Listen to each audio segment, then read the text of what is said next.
بسم الله الرحمن الرحیم و بعد. السلام علیکم و رحمت الله و برکاته. بینندگان ارجمند، لحظه های رمضانی شما پرنور و طاعت و عبادات شما مقبول باد. در برنامه با پیامبران قرار داریم. داستانی بهترین و بزرگترین بندگان خدا را خواهیم شنید. دوستان عزیز، یکی از قوم‌هایی که قرآن از آنها با ما نقل کرده است قوم عاد است. عاد ارم، قومی که در منطقه احقاف استقامت می‌کردند و دارای یک تمدن خیلی پیشرفته بودند. این داستان، یعنی داستان قوم عاد، در قرآن در 18 سوره ذکر شده است. پیامبری که به سوی این قوم فرستاده شد هود علیه السلام است. اسم مبارک هود علیه السلام در قرآن 7 مراتبه و اسم این قبیله 24 مراتبه تکرار شده است. پس بیایید از خود این سوال را بپرسیم: چرا خداوند عزوجل خواسته ما داستان این قوم را تکرار به تکرار ببینیم و شنویم؟ وقتی قرآن میخونیم 24 مراتبه با این قوم، با اسم این قوم ما روبرو میشه، در حالی که بعضی چیزهای مهم در شریعت ما داریم که در قرآن 1 مراتبه یا 2 مراتبه 3 مراتبه ذکر میشه. اما این قوم، داستان این قوم 24 مراتبه ذکر شده و در 18 سوره قرآن به تکرار آمد. در علم قرآن شناسی بینندگان عزیز قاعده است، میگوید هر چیزی که در قرآن زیاد تکرار شود این دلیل اهمیت آن چیز، دلیل اهمیت آن کلمه، دلیل اهمیت مضمون آن واژه است. مثلا کلمه تقوا در قرآن بیشتر از 250 مراتبه به تکرار آمده، یا کلمه الصلاه، مثلا کلمه نماز بیشتر از 100 مراتبه در قرآن ذکر شده. بنابراین داستان قوم عاد در قرآن 24 مراتبه در 18 سوره قرآن به تکرار ذکر شده که این تکرار میباید موجب دقت شخص قرآن خوان باشه. یعنی شخص مؤمن، شخص قرآن خوان میباید این قصه را به چشم عبرت نگرد، دقت کند، چون که خداوند این قصه را تکرار به تکرار برای بندگانش نازل کرده، در سوره های گوناگون از آنها یاد کرده. هود علیه السلام، این پیامبر بزرگوار، به سوی این قوم، یعنی قوم عاد فرستاده شد. به دعوت پرداخت، آنها را به توحید و یکتاپرستی، به ایمان، به سوی شریعت فرا می‌خواند. علیرغم نپذیرفتن این قوم سرکش دعوت پیامبرشان را، علیرغم استهزای آنها نسبت پیامبرشان، علیرغم دشمنی، اعلان دشمنی کردنشان با این پیامبر، هود علیه السلام به دعوتش ادامه میداد، آنان را به توحید، به ایمان فرا می‌خواند. اما قوم سرکش او در ضلالت خود، در کفر خود، در گمراهی خود اصرار می‌ورزیدند. دعوت هود علیه السلام را نمی‌پذیرفتند.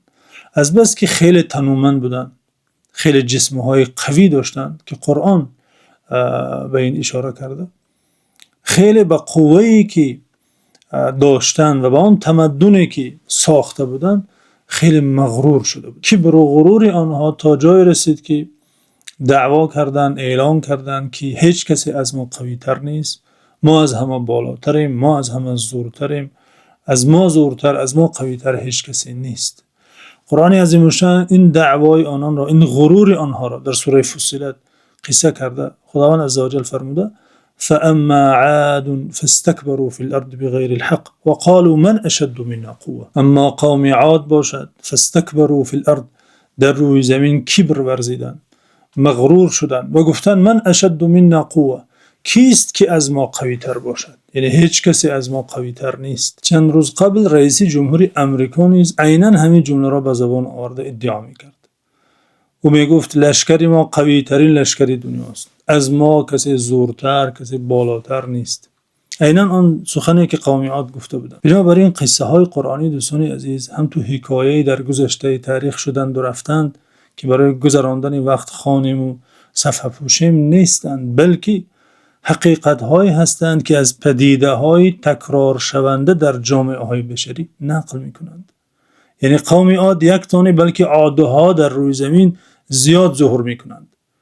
عادهای زیاد می آیند و چنین دعوا می کنند و می روند. بنابراین دوستان عزیز، قرآن برای ما نمونه ها پیشنهاد می کند، نمونه های تکرار شونده، نمونه های نیک و نمونه های بد. مثلا نمونه فرعون، حاکم مستبد، نمونه از حاکم مستبد، حاکم دیکتاتور که در هر عصر و زمان میتواند ظهور کند، که فعلا ظهور کرده است و با کثرت زیادت و شما میبینید. یا نمونه قارون، شخصی که به مال و داراییش مغرور میشود که خیلی زیادن چنین کسان. نسخه از قارون در هر عصر زمانی میتوان یافت. بنابراین این دعوای نو نیست. یعنی ما از همه زوره، ما از همه بالا هستیم، هیچ کسی هیچ قوه پیش راهی ما را گرفته نمیتواند، این دعوای جدید نیست، بلکه قوم عاد نیز چون این دعوا کرده بودند. من اشد منا قوه، کیست که از ما قوی تر باشد، کیست که از ما قوت و نیروی بیشتر داشته باشد؟ هیچ کسی نیست. گفته اعلان غرور و کبر میکردن. او تعالی به این غرور قوم عاد جواب گفته فرمود اولم یروا ان الله الذي خلقهم هو اشد منهم قوه. این جاهلان مغرور مگر نمیدانند، مگر نمیبینند که آفریدگاری که آنها را خلق کرده، به هستی آورده، او از آنها قوی تر است. یعنی آیا منطق ندارند؟ اینها مخلوقند، خدای آنها را آفریده، پس آفریدگاری آنان عقل میگوید از آنها باید قوی تر باشد، چون آنها مخلوقند، ذات قوه آنها را آفریده. اولم یروا ان الله الذي خلقهم، آن پروردگاری که آنها را آفریده، هست کرده، از عدم به هستی آورده، هو اشد منهم قوه، از آنها قوی تر است، قدرت او بالاتر از همه قدرت هاست. ببینید انسان وقتا به قوه خود، به امکانات خود، به مال خود، به منصب خود، به جاه خود مغرور می شود، حتما هلاک می شود. این قانون الهی در هستی است. هر کی مغرور شود هلاکت انتظاری است. دوستان عزیز، ببینید که شاهان و خسروان و فرعون ها کجا هستند؟ کسانی که چنین دعوا میکردند، دعوای قوم عاد را به زبان می آوردند، میگفتند ما از همه قوی تریم، لشکری ما لشکری قوی ترین است، پر قدرت ترین است، هرگز مغلوب نمی شود. ببینیم که آنها کجا هستند، کجا رفتند.